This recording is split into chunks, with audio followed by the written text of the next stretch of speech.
Hey guys! So today I'm making my video on axolotls. I've had people ask me about this video for a long time now, so I'm going to go ahead and finally get it done. It is storming really bad outside right now, and my lights keep going off for like 2 seconds and then coming back on. So I'm really hoping that that doesn't happen while I'm filming and that the electricity doesn't go like permanently out, because I would like to not film in the dark, and if that happens I probably won't upload the video because I don't want to film a video in the dark. So I hope that just doesn't ruin my video. You know, that'd be nice. It'd be nice to get through this video without it being ruined. So here's hoping that I will make it through this video. If you are watching this video, obviously I did. So yay. Okay, let's get started on axolotls. Before I start telling you the things that you need for an axolotl, let's talk about what an axolotl is. That's actually a question I get a lot. I have people asking me, you know, is it a fish? Is it a lizard? What the heck is that thing that you have that is in the water? Can't really see him right now because he is right there hiding out in this camera sucks. Axolotls are in the salamander family. So basically, if you don't know much about salamanders, they kind of go through the same metamorphosis as a frog does. They start out as tadpoles that live only in the water, and then they metamorphosize and turn into a land animal. Basically, an axolotl is a tadpole of a salamander. But the difference between the regular salamander tadpole and the axolotl is that the tadpole will metamorphosize and turn into a salamander, and the axolotl never will metamorphosize. So basically, a tadpole of a salamander is also known as a water dog, and if you look at water dogs, they do look exactly like axolotls. So with axolotls, like I said, they never metamorphosize and they stay axolotls all their life, giving them their own species. Axolotls were indigenous only to one lake in Mexico. That is where they come from. Now, axolotls are pretty much extinct now in the wild. Due to global warming and human construction, things like that, the lake was no longer very sustainable for life for axolotls. Now it was found that axolotls do thrive in captivity, so axolotls as a whole aren't almost extinct, just in the wild. Now that you know what an axolotl is, you can learn how to take care of it. Axolotls are fully aquatic. They will never leave the water ever in their life. So this means no, you can't pick it up, you can't play with it, you can't hold it. If you sterilize your hands, you can put your hand in the water and like touch it, but you don't really want to do that much because they do have a slime coat and it can be damaged from excessive touching. They don't really like it that much. So I would leave touching to a very minimum. I will, you know, sometimes pick him up when I take a picture and he'll rest in my hand, but even that, I only do that for like a few seconds and I'm like, okay, I'll let you go because I know you ain't loving that. So if you want an animal you can handle and touch and hold, this is not the animal for you. Yes, you can interact with it, but not the same way you would interact with an animal that you can hold and touch and love and all that stuff. You have to love it from afar. Axolotls come from a lake, like I said, in Mexico that is actually very, very cold. This is where they thrive. They don't survive in hot water. So what you will have to do for your axolotl is always keep the water under 70 degrees. They really do best in temperatures 66 and lower. So axolotls need really cold water to survive, which means if you live in a really warm state, you have to understand that you might potentially have to buy a chiller. Chillers are not cheap. They're probably one of the most stupidly expensive things I've ever seen, and I am avoiding buying one at all costs because I don't want to pay $200 or more to cool my water. Now, to help with keeping the water cold, what I do is I have a fan on top. It's not on right now in this moment because when I'm making this video, I don't want that on because it's very loud. So I would definitely say that no matter where you live, unless it's like Antarctica or something, you're gonna want to have a fan. First thing I would invest in with an axolotl is a fan. And of course, you're gonna need a tank. For one axolotl, it can live in a 10-gallon tank minimum.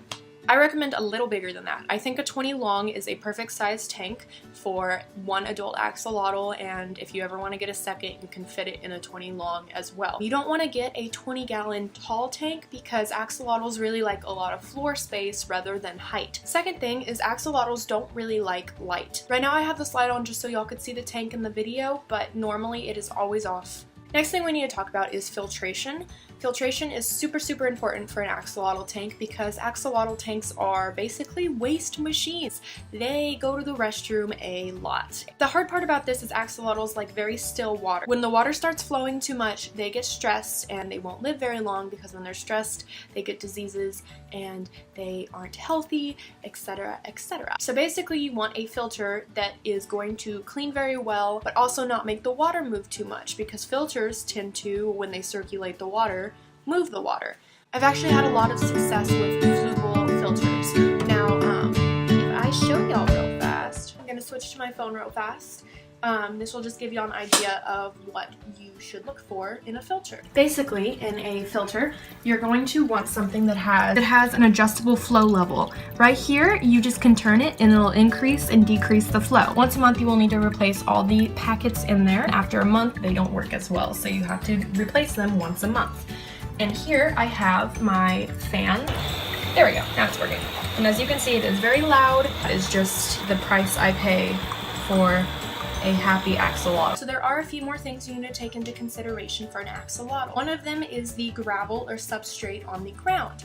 This is a very, very important part of axolotl keeping because if you were to go to the store and get regular aquarium sand or aquarium gravel, it is actually very dangerous for axolotls.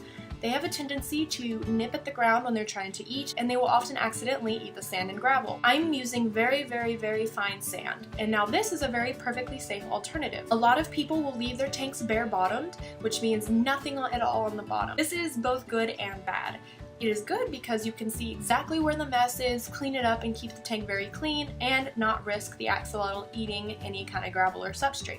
But it's also bad because the axolotl sometimes will become stressed that it cannot grip onto anything on the ground because it is just glass. So I found a good alternative, which is very, very, very fine sand. This kind of sand will safely pass through the digestive tract and not hurt the axolotl. Is this? It's super natural. It's by Carib Sea, and this color is like Tahitian black, and I don't know if they make many colors, but it is black. So that is what I recommend for gravel. But when it comes to feeding axolotls, you will learn very quickly that you cannot own an axolotl if you are squeamish. Don't really eat fish food or anything like that. The absolute best food and staple diet for a axolotl is earthworms, specifically night crawlers. They are very big Canadian worm. So if you are not okay with chopping up a live worm and putting it in the water, don't own an axolotl because earthworms are the absolute best food for them. They can eat it every single day all their life and live super happy and good. So I'm now going to film how to feed an axolotl. If you don't want to see an earthworm get chopped up, you can go ahead and skip. Just, skip over it. It shouldn't take longer than a minute, so just skip a minute of this or 30 seconds of it and the feeding should be over. Basically what you're going to do is you're going to first get a cup and put some water in it. It doesn't have to be that much, just enough for the earthworm to go in it. Earthworms are very large. It's kind of startling to people who don't like worms, but obviously I don't mind them. What you're going to do is you're going to get a worm and put it in your, oh, I dropped the worm. He is free. You're going to put the worm, I can pick him up. I don't want to use my hands. Oh man. I'm gonna have to use my hands. You're gonna get the worm and you're gonna put him in the cup if I could ever get him in the cup. There we go. He's in the cup. If you just made a mess like I did, you're going to clean it up if you don't want your room to have worm poop and worm dirt all over it. So you're gonna get your worm and you're gonna cut it. The worm. And you just cut him. Worms can't feel pain, so he's okay. Google it like I did. I Googled it like 80 times to make sure it was true. Worms can't feel pain. He's okay. It's just, in like 10 pieces now.